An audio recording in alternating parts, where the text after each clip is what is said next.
All right. Good morning and good afternoon, everybody. Thank you for joining our fourth edition or the May edition of Success Spotlight. So, of course, my name is Nolan Dude. I'm the Client Experience Manager for IdealTraits. And today we're excited to have Drew Hodgson join Success Spotlight. So Drew was an Allstate agent from 2010 to 2016, spending multiple times in the top 100 Allstate agents in the country. In 2016, he opened his independent insurance agency, Western Insurance Associates, and still there today. So at this point, Drew has 5 locations and 25 current staff members. But outside of the insurance industry, Drew has his wife and his 2 kids that he loves spending time with, hiking and doing things that folks in Washington get to enjoy, right? But outside of that, has multiple leadership certifications and has leadership background dating all the way back to his college days. And then also enjoys spending time volunteering within the community with a couple of different foundations, which I'm sure he'll talk about he's been able to do through having some good staff members to be able to help him out. So, Drew, it's been a pleasure talking to you and get to know you over the past couple of years. And thank you for taking some time to join us today. My pleasure, Nolan. Thanks for having me. This is a real privilege to be with you.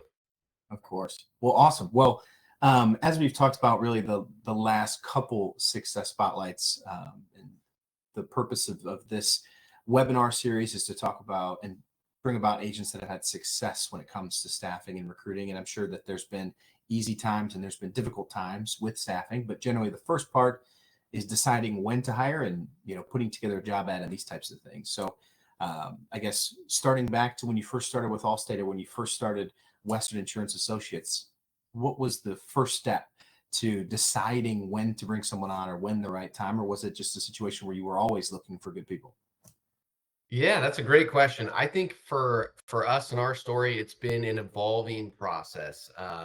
When we first started with Allstate all the way back in 2010, we had to start with one team member and myself. And then when we started in our career, Nolan, we would grow just by pain. Like the service load was getting too much.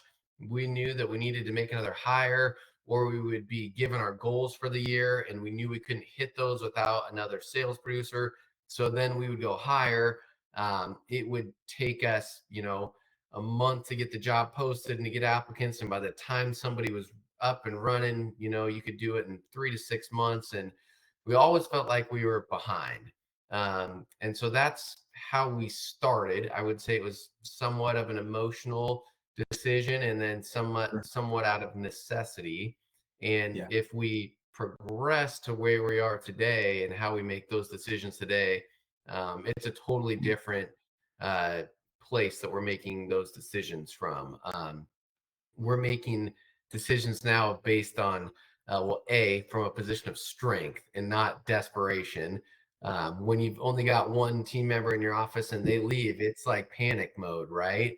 And now we're a little bit larger. We can take our time.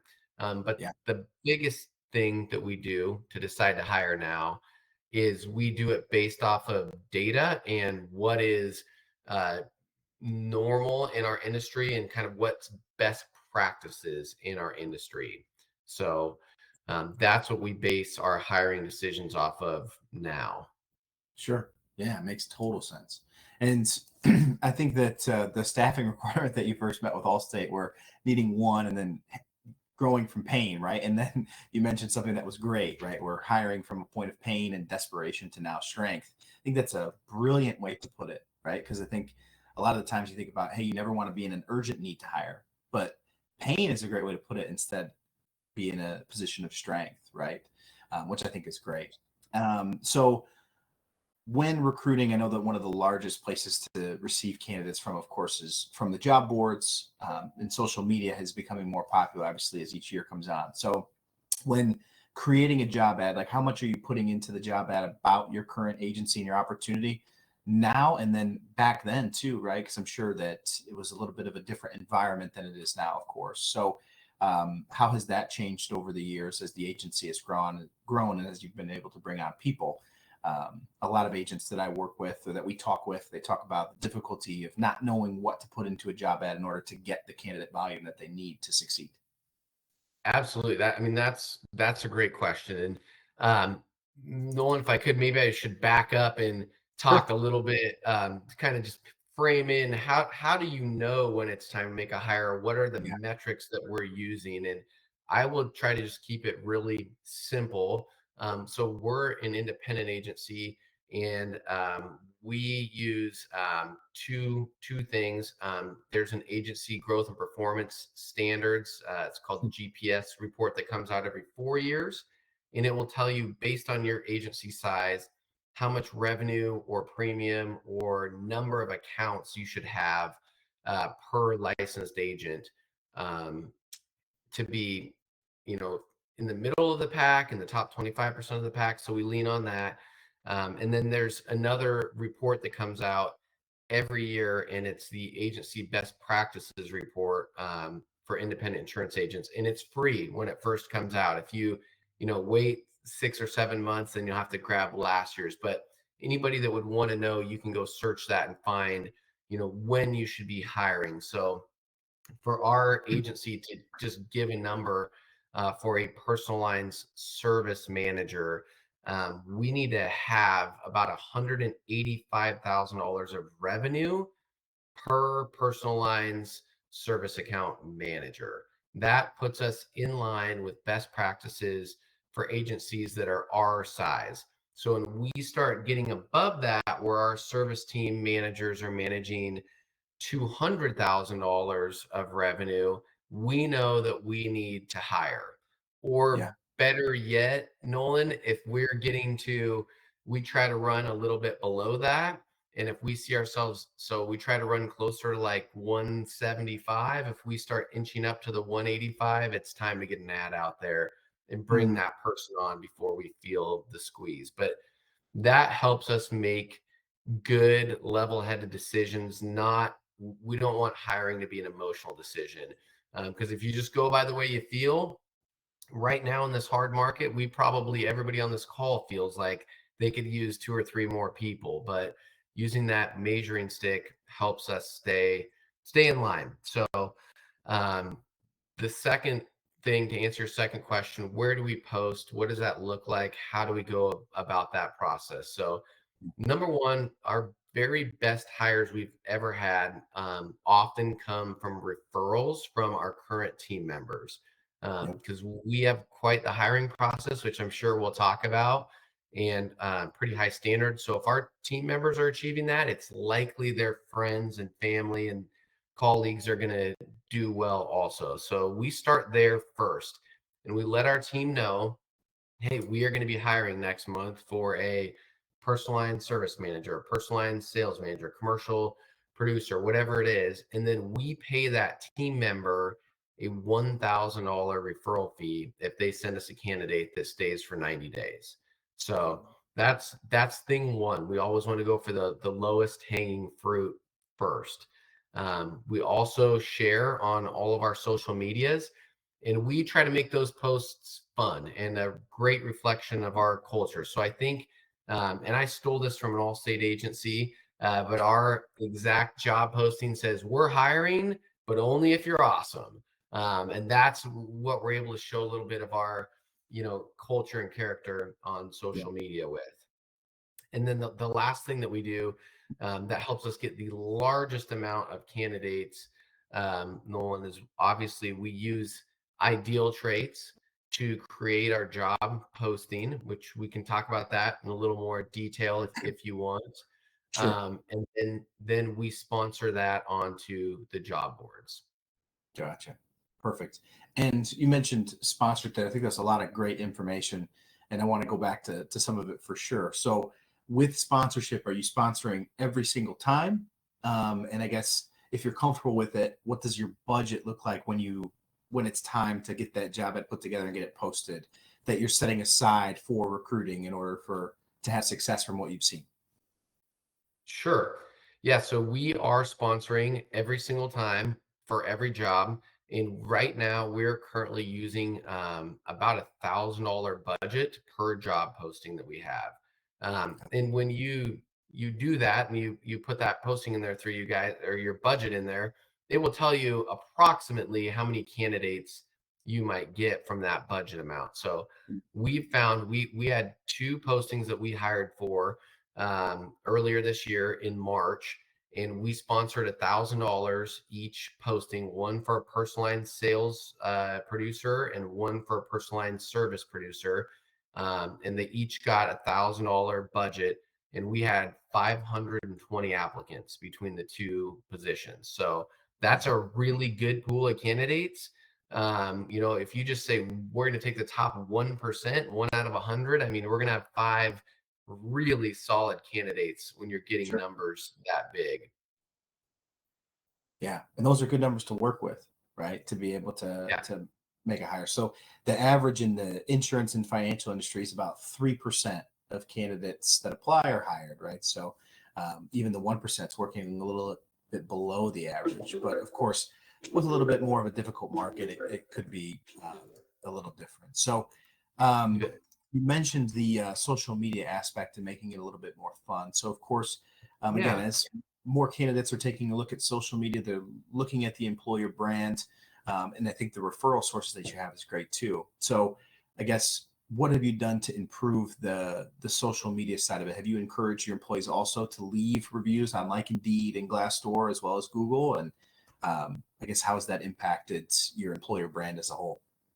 Yeah. So I think one of the things you can do on social media that's a little more fun that we've been able to do is you can post, videos and fun pictures and stuff with our Sure. team culture on there.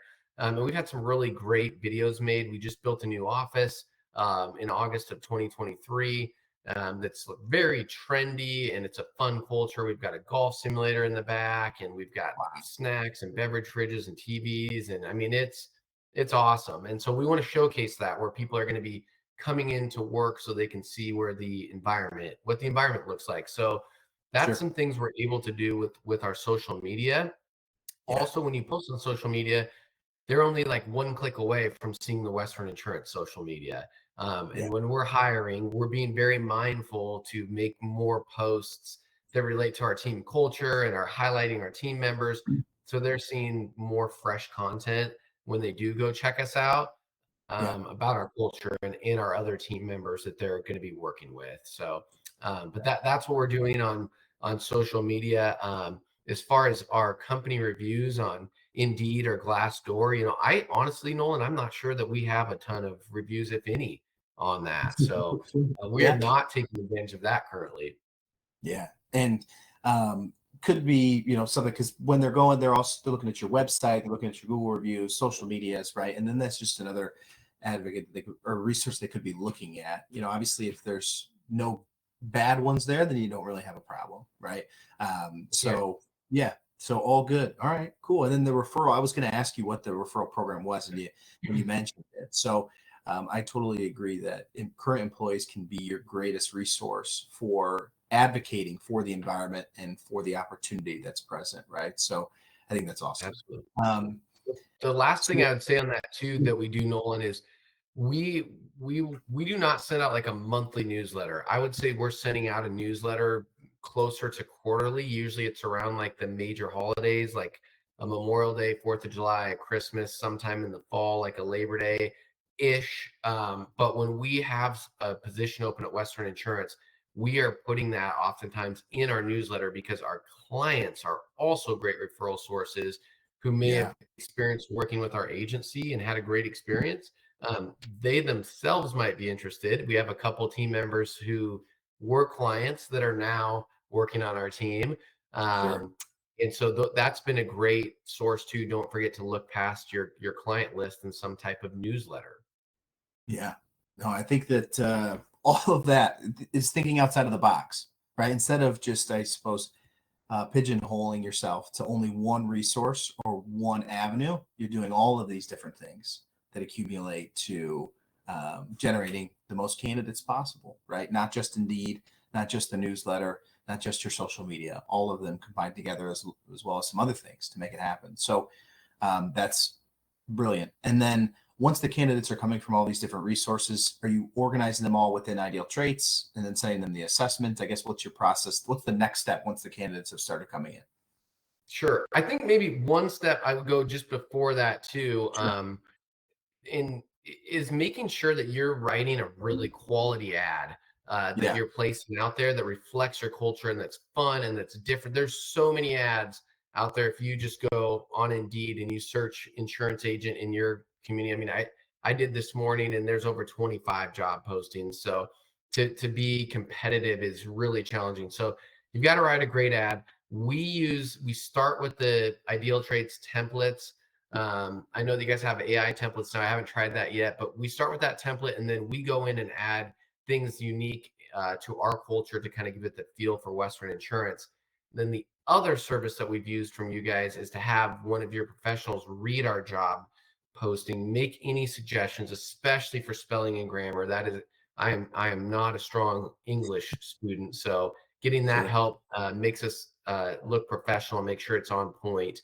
Also, I tend to accidentally sometimes include too much information and make the posting too long, or you don't want to Yeah. sell past the close, right? So Sure. your team helping that has been valuable. Then we make the posting. So and if we're not getting the results we want, we change the title of the job posting. We'll change the posting. But if we've got that budget and we're getting the clicks, but not the applies, something that tells me it's something about our posting. So we've done this enough times now with 25 full-time team members that we've got some pretty solid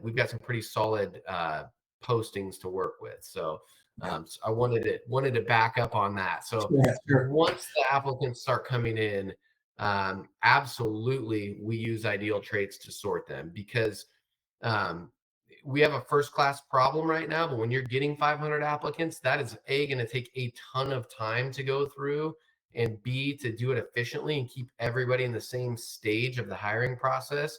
You have got to use some type of software platform to keep that organized. And for us, IdealTraits is perfect. So yes, we absolutely do that. Perfect. And we also paid, there's another service that you guys offer, not to be a commercial for you, Nolan, but where we Sure. can create our custom flow job, the way that we do our hiring process. So we've Yep. paid for that to have our custom hiring process outlined, because ours is a little longer than and a little more involved than most. Sure. Yep. And the resource that Drew's alluding to, for those of you that may be unfamiliar, is the custom stages that are a part of your applicant tracking system, where you're able to customize the stages of the process and add maybe different parts to it. But I think it's, obviously getting 500 candidates and hiring for 2 positions, it can get a little overwhelming. So having that there, I'm sure makes it easier to stay organized, which is great. So Absolutely. the assessments then going out. So I guess before we get into a little bit more about the assessment, the Yeah. first thing I would like to ask is, what's the communication with the candidates look like once they have applied? So are you Yep. waiting to reach out to them until they complete the assessment? Is someone engaging? Do you have someone whose sole responsibility is to do that? I guess, how do you keep up with the volume, as well as making sure that the candidates are staying communicated with and engaged with? Yeah, great question. So initially, Nolan, it started off, I was the guy. I was doing all of that, and it was a lot of work. Now we're at a point we have an operations manager. So on our team, that operations manager is who's going through those candidates. And when we get those 500 candidates in, what we are initially trying to do is to get them to complete the IdealTraits assessment and the short answer and the quick knowledge test. So when they come in, a lot of times they'll do that, and a lot of times they won't. And so we have templates that we've created, and if they when we get it, our operations manager comes in and looks at the applicants. And if they have not completed the personality assessment, and again, we're really looking for that short answer. We can tell a lot by the amount of effort somebody puts in the short answer, the way they communicate in a written form. And so we are pushing for that. So we will go right down that list. And if they didn't complete the assessment, we are sending a reminder email to complete the assessment. Hey, the next step is to complete this assessment. And we're doing that via email. We are not calling them, cannot call 500 applicants. We will send that reminder twice. So we will send it as soon as we get it. If they forgot to complete the assessment or maybe they didn't have time, and Sure. then we will try again in 2 or 3 days to send that again. Now, if we get a resume that comes in that is just fire and it looks like exactly what we're looking for, we might reach out a third time, but probably over 90% of the applicants we're getting, we will send a reminder twice. Got it. All right. And you said no If they don't calling. complete that, they don't move forward. Then we're after about a week to 10 days, we are deleting them out of the queue if they did not complete that. Got it. Okay. So emailing, no calling. What about texting? Is that a part of your process now? Are we texting the candidates at all, or is it strictly email? We about 90% will send an email, but if we're getting those resumes that come in, Nolan, that looks it's a candidate we're very, very interested in, then Sure. we might send them a text message as well, just Send to them a let them text. know. So, yeah. Yeah. Okay. Makes total sense. All right. And we did get a question here from Corey. So he says, in mid Missouri, we have the same budget, $1,000. I'm assuming with the sponsorship, and they received less than 10 applicants. We compete with the state of Missouri in our town. We start higher than the average, plus offer 50% commission on new business. So I think what he's asking for as the final question is any suggestions for a smaller market agency when it comes to competing. I mean, $1,000 budget, getting 10 applicants. I think that at that point, it may be benefit to look at the job ad is probably the first thing that I would recommend. But Drew, anything else that you can think of in your experience? Because I know you mentioned tweaking a little bit when you're not receiving the volume. That would be my number one thing I would start with Nolan is tweaking the title of that job ad. Is it not drawing people in to click on it? And then the content of the ad, I would focus on that. But I would also share, Corey, we have 2 locations in very, very rural, small communities. One has 350 people in that town, and another has about 550 people in that town. So they're very, very small. And we had a similar situation this spring where we were posting for a career opportunity in one of those small towns. And we didn't need $1,000 budget in that town because like a $500 budget was like saturating those teeny, no one else is hiring in those towns. And we didn't get a ton of applicants. And we know from doing this enough, it wasn't our job ad because we get a ton of applicants. So what we had to do is we had to go about 20 minutes north to a larger community where we could get the amount of applicants that we needed to. So we're just fishing in too small of a pond is what happened to us. And when we went 20 minutes ahead, that's one of the, or 20 minutes north, that's one of the 2 jobs we posted, and we had over 300 applicants for it. And we were able to get them to commute 20 minutes down to where we needed that person to be. But depending on how small your town is or what the competition, you might, the other advice I have is maybe see if you can find like a neighboring community or larger area to post that job in. Yeah. I think that's good advice too, right? And you don't want to go too far away because then you're not going to get anybody to commute to the role, right? So Right. try to find somebody within that 25-mile radius, as the job boards have generally set that as the guideline or parameter that people generally are willing to commute to the office. So, Drew, we have another question here from Jennifer. Can you elaborate on how you hire out of strength? So we talked about this a little bit, but I think it's more of that urgency. But Drew, please, I'm sure you can expand there. Sure. Yeah. So I think the biggest thing, if I just had to go back and underscore, is hiring can be very emotional. And it for a lot of reasons. But one, just starting with your need to hire, it can come from a place of like, oh my gosh, we're completely overwhelmed and we can't keep going like this. Or you lose a team member and you're just in panic mode and you're posting and you're desperate. And the candidate can feel that, you can feel it, you're in a hurry to make a hire. And what we've found from making all the wrong decisions is that that is a horrible place to be hiring from. We're much better off if we can take our time and do our process and be diligent about our process. which is another point of hiring from strength, is we have our process ironed out now, and we follow that process every single time. It doesn't matter if we have the best candidate in the world. We know this is the right fit, and we want to race to get them in the door before they take a job opportunity somewhere else. We are following our process and taking our time, because if they're so desperate for a career that they need a job like this week, that's also probably not the right decision for us. So when I say hiring out of strength, it's being able to take your time, make a great hire, and being able to follow your process. And then during that process, not getting so emotional that you're like, I love this person after the first interview, let's hire him. It's taking your time to get all the way through that process. Yeah. Yeah.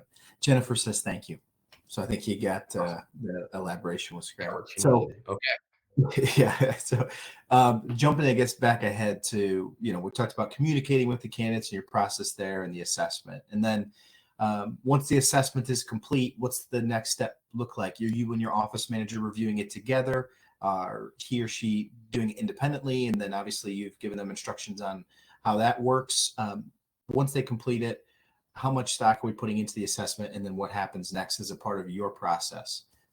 Yes, sure. So our process, we started with the IdealTraits process, and then Yep. we've added our own unique twists in there that our process is long, Nolan. It's sometimes our team members tell us they think they were applying to be in Congress or something to get in the Yeah. door at Western Insurance. But man, we have just found that it's one of those situations, an ounce of prevention is worth a pound of cure. Like, we've accidentally let crazy in our building before, and then we got crazy out, and then we shut that door, and they're never coming in our agency that way again. So we've come up with this process. So after they apply and they complete the assessment, the next step is that we are going to do a brief 10-minute phone screen, and it cannot go over 10 minutes. No matter how good that's going, we just want to do a 10-minute phone screen. So we are looking for just a couple things in that phone screen.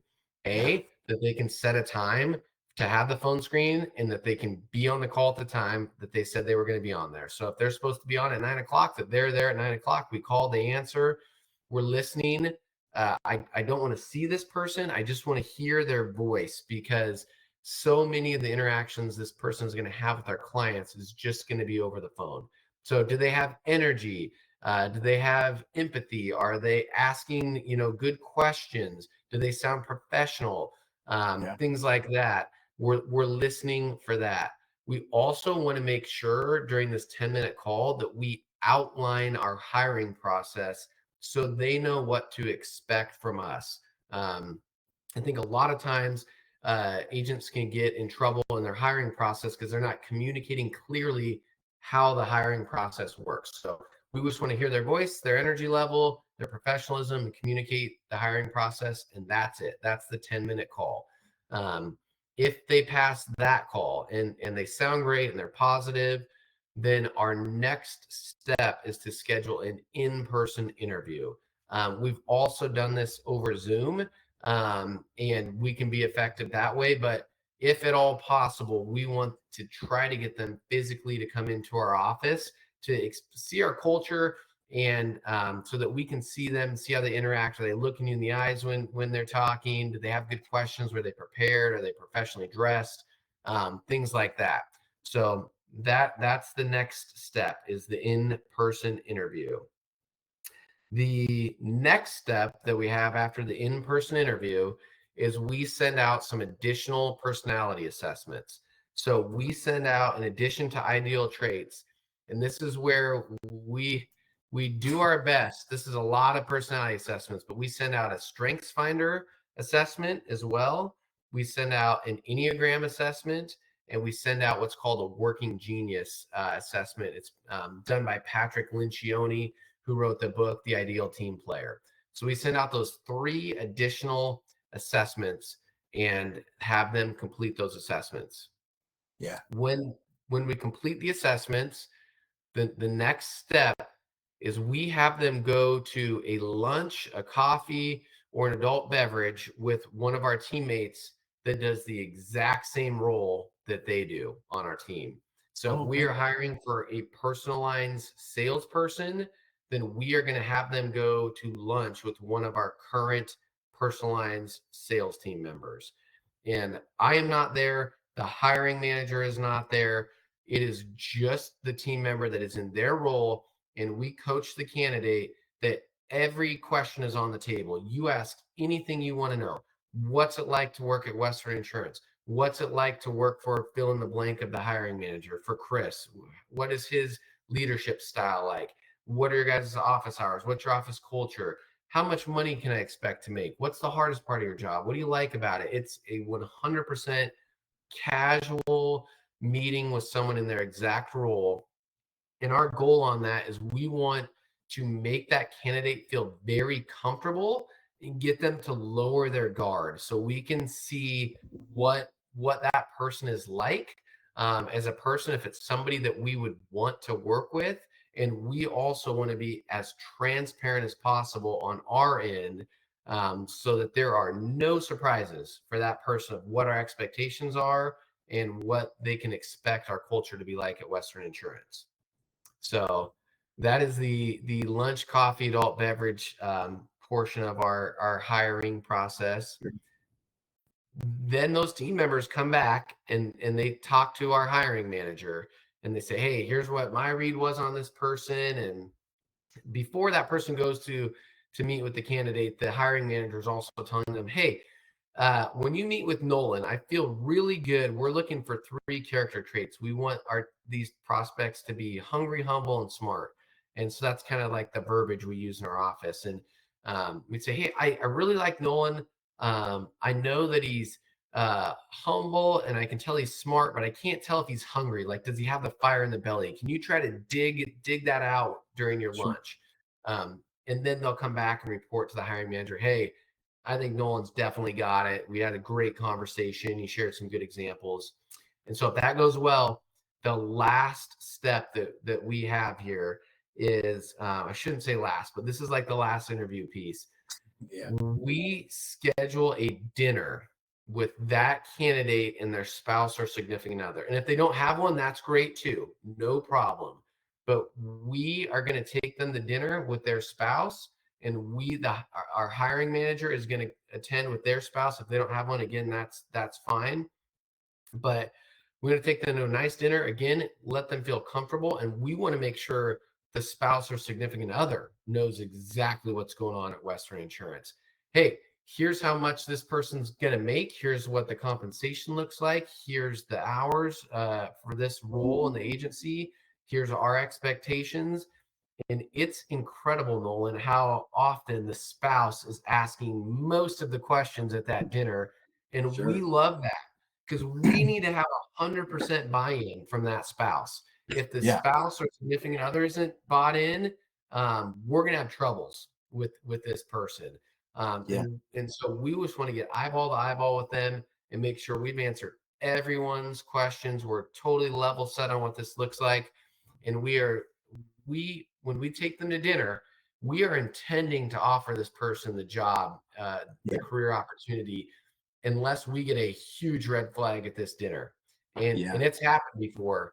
And we also want them to genuinely feel our culture and what it's like going to dinner with the person that's going to be leading your spouse or significant other and their spouse and what they have to say. So that dinner has been, it's expensive to go, buy a $300 dinner, but it's been a lifesaver. So at the end of that, we are ready to make the hiring offer. The last thing we do is we run a formal background check, where we're looking for anything that would disqualify them for getting an insurance license, or that would give us any cause for pause.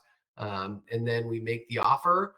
And before they can come start at Western Insurance, they have got to go get licensed. So they go get their insurance license. And as soon as they have that, we are ready for them to come to work at Western. And we will reimburse them for the license. So they got to pay for it initially.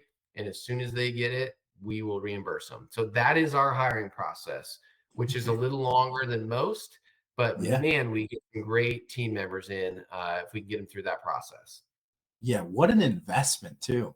I'm surprised to It hear is. that you don't do the background check before taking them to the dinner, right? Like I would Yeah, think, that's a good. Maybe we should do that before yeah. taking them to the dinner. So, um, but no, we do that very, very last. And so we want to make sure we're hiring on character and motivation and things like that first. But yeah, we should, before we buy the dinner, maybe we should switch that around.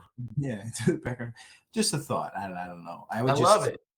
I don't know how many people have come back that they've got through the dinner and then you background check them and it's like, oh, it's not going to work out. I don't know if that's happened much, but it Yeah, would be something that I guess I would be scared of. But no, I think a lot of like the process is long, but it's it's not as if you're just solely asking them to do a lot. Like you're like, yeah, of course you're spending your time, you're asking them to spend theirs, but then you're also like taking them to dinner and doing things to like actually have conversations with them, right? In a setting that is outside of the office, which I think is great, right? Because you get to see their true personality and how they are in public and how they operate and communicate with their spouse if they have one. So no, I think it's but one thing that's been similar across all of the success spotlights we've done so far, not to compare it to the other agents, but everybody's had something unique in their process. for sure. Taking someone to dinner. Jason Kilgo's having someone sell him a fake bike company, right? So Love it it. can get interesting and unique, but that really helps you find out the most about people. But anything else you wanted to add there, Drew? If not, we have some questions from the folks attending that we can get to real quick. Yeah, I think the only thing I would add to that, Nolan, is you're right. It is the process is definitely an investment. And I think what we're doing the entire time that we're going through this process is trying to weed somebody out that might not be a culture fit, but also what our candidates experience by the time they're done with that dinner is we have given them more personal attention and made sure that we are in lockstep with what their goals are, and ours, and that differentiates us from all the other agencies that they might be applying to. Like by the Yeah, time they get through Western's process, the comments that we get are, "You got oh, this has been amazing. Like we yeah, so appreciate that you've put this time in. I feel really confident," because they're nervous. They're leaving a career to come try something new or leaving an agency to go somewhere new. yeah. Um, and by doing that and putting the effort in, it differentiates us. And we've been able to get candidates that have had higher compensation offers at other agencies, but they've chosen to go with us because of the time that we put into the process. So I think that's an So, important thing to add. yeah, commitment on both sides to the process makes sense. All right. Absolutely. So Danny is wondering if you're willing to share the process that you might have. I don't know if you wrote it out or have it typed out, but he's wondering if you'd share the interview process that you just mentioned. You Um, bet. all right, perfect. And then 100%. Be more than happy to get that to you, Nolan, and then anybody that would want can get that process. You bet. yep, we can attach that as a part of the recording that we'll either send out Perfect. this afternoon or tomorrow. So, Danny, be on the Great. lookout for that. If you don't get it, just let us know in a couple of days and we'll get it to you. And then Danny also asked the 3 assessments. I know you said Enneagram and Clifton Strength Finders. And then what was that third one? Yep. Enneagram, Clifton Strength Finder, and the third one that we use it's from Patrick Lencioni, who wrote the book Ideal Team Player, and it's called Working Genius. Working Genius. So Working Yep. Genius, Enneagram, Clifton Strength Finders. Those are your 3 in Yep. addition to traits. So Yep. perfect. Kim, hey Kim, hope everything's going well. She's asking, what kind of timeline do you give candidates to complete licensing? I know you mentioned that they need to have a license to work at your office. Are you bringing them into the office and giving them a sort of time frame, or is it just, hey, go get it and we'll hire you when you have it? We'll have you start when you have it. What we tell the candidate, we are willing, by the time we've got them through that process and we've offered them the job, we will wait as long as it takes for them to get their license. Now, we do communicate like, hey, we want this person to start. We're looking for this team member to start right away. So we want you to get on it. We don't Yeah. want to be waiting 6 months. But if they usually that candidate is completing the pre-license examinations and the coursework required in about a couple weeks. And then they're going and taking the test. But for the right candidate, if they failed the test 3, 4 times, whatever it would be, which doesn't happen very often, we will wait for them to pass Sure. that and encourage them as long as they're giving us clear communication and we have reasonable expectations. we wouldn't wait 6 months, but yeah, we would definitely wait a month or 5 weeks or something for the right candidate. You bet. Sure. Yeah. And then Kim, a second, I guess a follow-up question to our original question is, are you giving that formal offer extended before the license? Like once you have the dinner with them, right? And then Yep. you like, but they just don't have a license. Are you extending the offer at that point, or are you still waiting till they have the license to then extend the offer?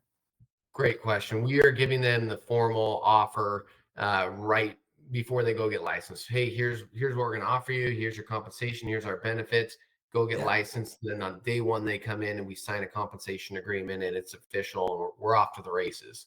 Yeah. Yeah. So it's like a contract that's in place, and then the terms of it is once you get licensed, we'll come in and we'll sign the documents and things of that nature. That Yep, makes it's sense. like a non-binding compensation offer. Hey, here's what the formal offer. We are choosing you. We pick you. Go get licensed, and then we'll get ready to. Then we'll rock and roll when you get here.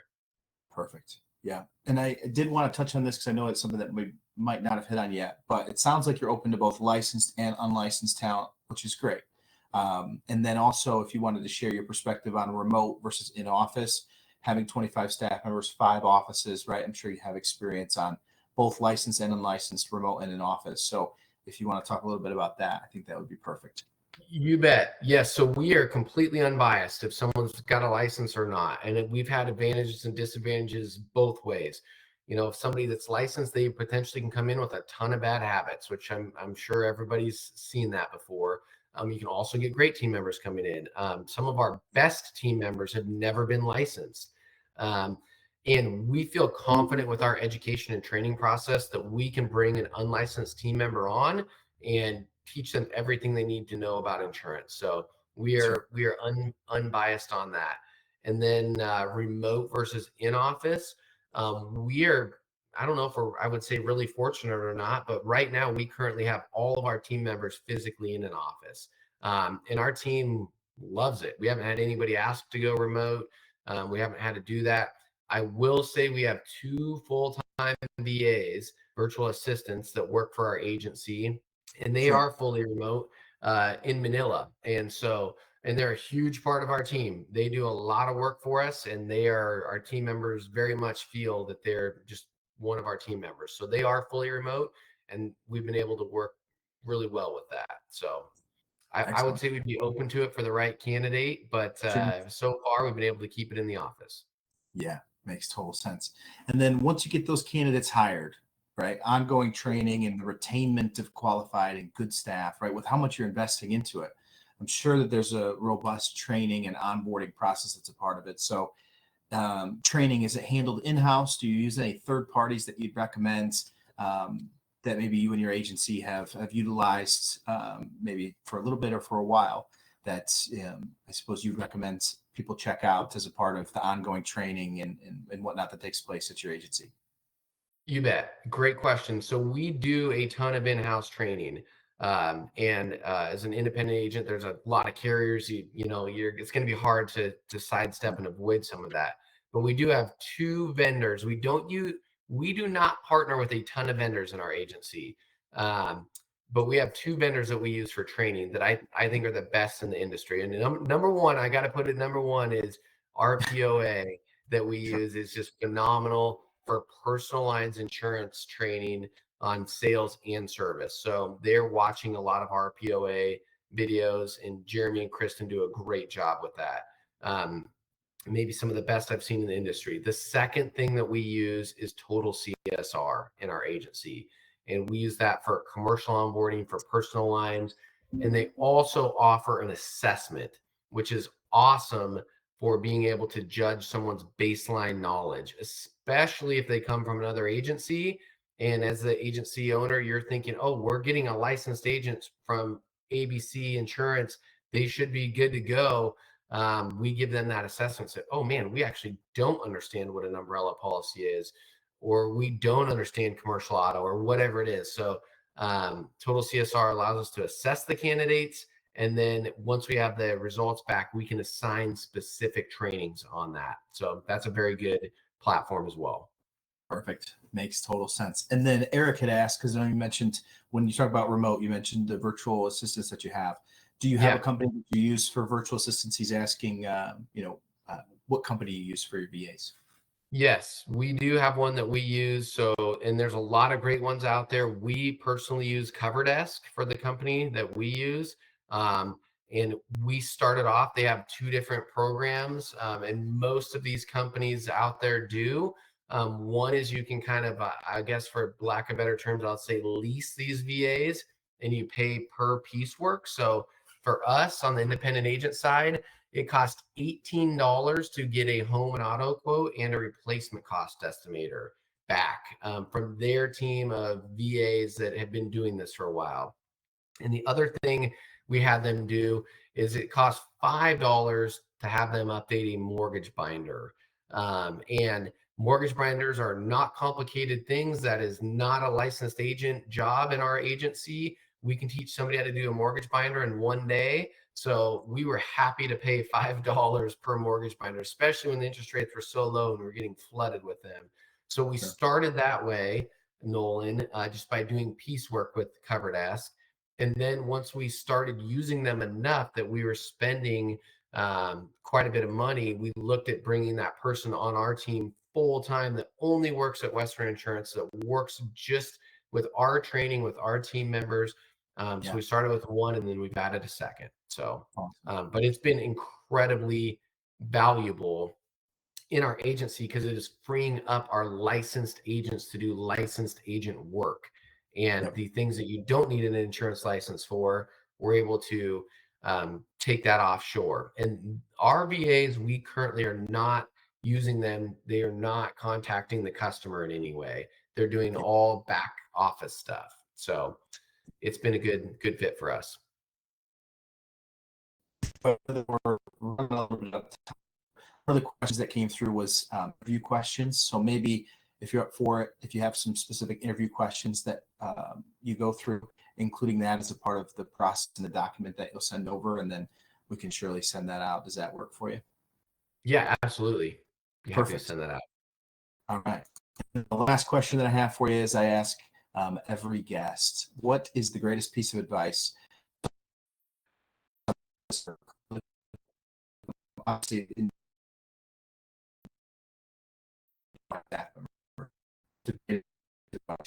those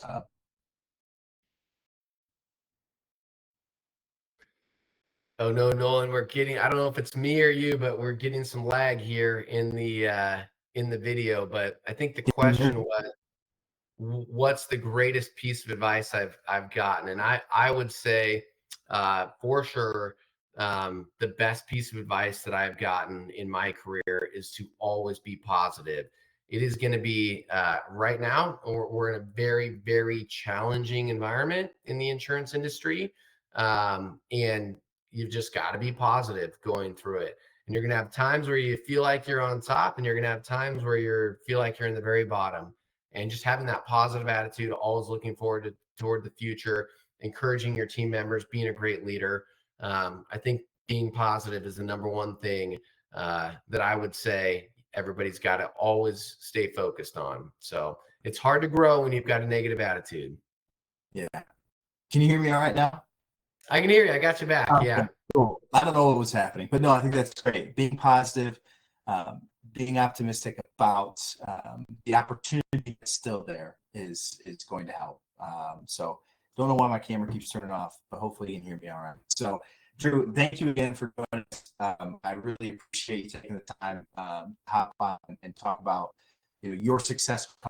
Obviously, I mentioned it a couple times, but now having 25 employees and having a continuous environment that keeps those employees there and keeps the agency moving in the right direction. It is clear that you are doing something correct. And again, I appreciate you for spending the time. So we'll make sure to get you guys the recording either later this afternoon or tomorrow, as well as a part of Drew's written out process. So again, thank you, Drew. Appreciate it. And I look forward to keeping in touch with you. All right.